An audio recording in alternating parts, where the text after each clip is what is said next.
Hello friends, welcome to our YouTube channel. आज हम लोग चैप्टर 3 में, जो साइंस का चैप्टर 3 है, धातु एवं अधातु, उसका एमसीक्यू क्वेश्चन करने वाले हैं और ये 2023 बोर्ड एग्जाम्स के लिए बहुत ही ज्यादा इंपॉर्टेंट होने वाला है। तो पूरा वीडियो को देखिएगा और सारे क्वेश्चन को अच्छे से याद कर लीजिएगा, तो आपका एग्जाम में एक भी क्वेश्चन नहीं छूटने वाला है। तो पहला क्वेश्चन क्या है कि कौन विद्युत का सर्वोत्तम सुचालक है? सबसे अच्छा विद्युत किसमें चलता है? ठीक है, कॉपर है, सोना है, एल्युमिनियम है, चांदी है, एल्युमिनियम है और क्या है? आयरन है आपका। तो विद्युत का जो सर्वोत्तम सुचालक होता है वो आपका क्या होता है? चांदी होता है। ए जी आपका सही आंसर होगा। ठीक है, शुद्ध सोना को व्यक्त किया जाता है 22 कैरेट में, 24 कैरेट में, 20 कैरेट में या 12 कैरेट में। किसके रूप में शुद्ध सोना को व्यक्त किया जाता है? तो जो शुद्ध सोना होता है वो आपका टोटल कितने कैरेट का होता है? 24 कैरेट का होता है। लेकिन जो आभूषण बनाने में उपयोग किया जाता है वो आपका कितने का होता है? वो आपका 22 कैरेट का होता है। कितने कैरेट का? 22 कैरेट का होता है। लेकिन शुद्ध सोना कितने कैरेट का होता है? तो 24 कैरेट का होता है। निम्नलिखित में से किसे चाकू से काटा जा सकता है? ये तो आप रटे होंगे कि सोडियम को चाकू से काटा जा सकता है, लेकिन मान लीजिए अगर ऑप्शन में सोडियम नहीं रहे तब क्या कीजिएगा? तो लिथियम जो है लिथियम को भी आसानी से चाकू से हम लोग क्या कर सकते हैं? काट सकते हैं। तो सही आंसर इसमें क्या होगा? ऑप्शन के हिसाब से लिथियम होगा। निम्न में कौन अधातु है? 4 ऑप्शन है, बताना निम्न में कौन अधातु है? आयरन, कार्बन, एल्युमिनियम और दूसरा क्या है? एयू, सोना। ठीक है, तो जो कार्बन है आपका वो आपका क्या है? एक अधातु है, क्योंकि ये गैसीय रूप में पाया जाता है और ये क्या है? आपका अधातु है। कौन सा अधातु कमरे के ताप पर द्रव होता है? कौन सा ऐसा अधातु है जो कमरे के ताप पर किस अवस्था में होता है? द्रव अवस्था में। तो अधातु बोला गया है। अगर धातु बोलता तो आप टिक कर देते पारा है, ठीक है, लेकिन अधातु बोला है तो सही आंसर क्या होगा? ब्रोमीन होगा। अगला देखिए, सीसा और टीन के मिश्र धातु को क्या कहा जाता है? सीसा और टीन को अगर मिला दें, मिश्र कर दें, तो कौन सा मिश्र धातु बनने वाला है? ये आपसे पूछा गया है। तो सीसा और टीन को मिलाने पर सोल्डर बनता है, जिसका सोल्डिंग वगैरह में हम लोग उपयोग करते हैं, वो क्या है आपका? सीसा और टीन का एक मिश्र धातु है। आगे देखिए, निम्नलिखित में से कौन अधिक अभिक्रियाशील है? Cu, Hg, Ag या Au? तो यहां के हिसाब से जो कॉपर है आपका वो अत्यधिक अभिक्रियाशील है, याद रखिएगा। 1 ग्राम सोने से कितना लंबा तार बनाया जा सकता है? सभी को याद होगा, 1 ग्राम सोने में से कितनी लंबी तार हम लोग खींच सकते हैं? 2 किलोमीटर लंबी तार हम लोग खींच सकते हैं। मात्र कितने ग्राम सोने में? 1 ग्राम सोने में 2 किलोमीटर लंबी तार बना सकते हैं। कमरे के ताप पर मरकरी किस अवस्था में पाई जाती है? मरकरी मतलब पारा किस अवस्था में पाया जाता है कमरे के ताप पर? तो ये द्रव अवस्था में पाया जाता है। किस अवस्था में? द्रव अवस्था में पाया जाता है। धातुओं की प्रकृति कैसी होती है? धनात्मक, ऋणात्मक, उदासीन या कोई नहीं?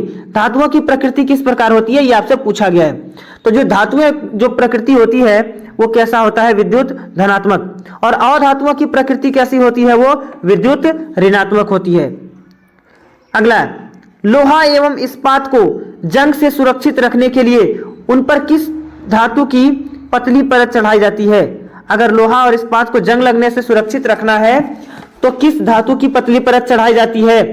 तो याद रखिएगा, जिंक का पतली परत उस पर चढ़ाया जाता है। जिंक की पतली परत को उस पर चढ़ाया जाता है। किस रासायनिक यौगिक को गर्म करने पर प्लास्टर ऑफ पेरिस प्राप्त होता है? किसको गर्म करेंगे? विरंजक चूर्ण को, जिप्सम को, चूना पत्थर को या कच्चे चूने को? किसको गर्म करेंगे कि वो प्लास्टर ऑफ पेरिस में बदल जाए?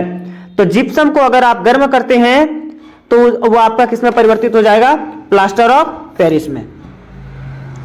धातु का अगर पतला तार के रूप में अगर खींचते हैं तो उस क्षमता को क्या कहा जाता है? धातु का पतले तार के रूप में खींचने की क्षमता को क्या कहते हैं? तो इसको कहते हैं तन्यता। क्या कहते हैं? तन्यता एक ऐसा गुण है जिस कारण से धातुओं को हम लोग खींच करके लंबा कर सकते हैं। कुछ धातुओं को पीटकर पतली चादर बनाया जा सकता है, इस गुणधर्म को क्या कहते हैं? अगर चादर के रूप में बनाना हो उसको धातु को, तो इस गुण को हम लोग बोलते हैं आघात वर्ध्यता। क्या बोलते हैं? आघात वर्ध्यता। अगर ऐसे सीट में उसको परिवर्तित करना है तो क्या बोलेंगे? आघात वर्ध्यता। और पतली तार के रूप में अगर उसको खींचेंगे तो वो क्या कहलाएगा? तन्यता। क्या कहलाएगा? तन्यता। जो धातुएं कठोर सतह से टकराने पर आवाज उत्पन्न करती है उनको क्या कहते हैं? तो धातुओं में एक विशेष प्रकार का गुण है कि अगर वो किसी कठोर सतह से टकराता है तो उससे एक ध्वनि उत्पन्न होती है जिसको हम लोग धात्विक ध्वनि कहते हैं या ध्वनिक कहते हैं, जिसको सोनोरस भी कहा जाता है। क्या कहते हैं? सोनोरस भी कहते हैं। अगला देखिए, सबसे अधिक तन्य धातु कौन है? सबसे अधिक तन्य कौन सा धातु है? तो अभी तो हम बताएं कि सोना है। क्या है? सोना है।